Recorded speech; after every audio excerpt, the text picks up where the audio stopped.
to the membership, telling them that the city would continue to prohibit the possession or the use of medical cannabis.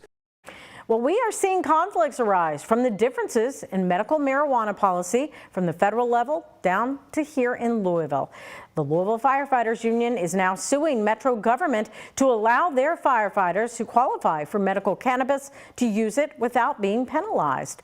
So this comes as some are sounding the alarm over Kentuckians losing their gun rights over a product now legal in the Commonwealth. And Isaiah Kim Martinez is here to tell us about it. Isaiah? Well, Connie, there is an effort on a state level to get some things changed here. It's a bipartisan resolution, essentially Kentucky lawmakers telling Congress there's a conflict between federal firearms restrictions and medical cannabis. They say has created confusion, inconsistency, and unnecessary legal risks.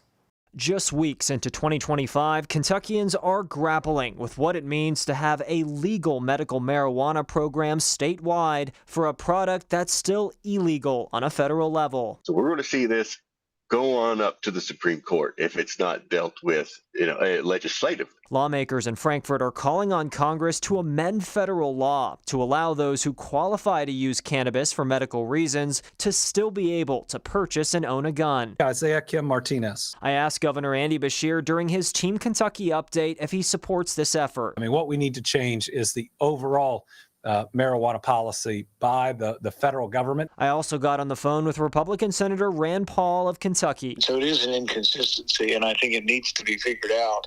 I don't know if there's the political appetite, and I would probably say less likely with Republicans in charge of the House and Senate that it would be. Meantime, Louisville firefighters claim they're stuck having to choose between medical marijuana and breaking department policy. My members can't be denied a therapeutic product that's perfectly legal to participate in just because they're uncomfortable. The Firefighters Union is suing Metro government, accusing the city of violating their new contract that union president Jeff Taylor says protects members from being penalized for using medical cannabis. Products like this, help a firefighter go to sleep, get some rest, recover, so they can come back and do the job 2 days later. Taylor points to this letter from the fire chief Brian O'Neill to his entire department, saying after considering the impact of Kentucky's new law on current policies, LFD will continue to, quote, prohibit the use, possession, consumption, or sale of marijuana by employees. Kentucky advocates for reform to marijuana laws believe more change is on the way. Well, there is that traction there, and I do see it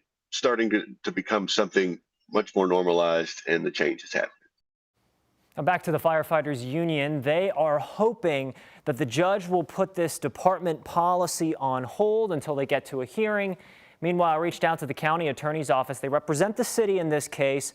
They tell me they do not comment on pending litigation, and they will comment via the court system. Connie.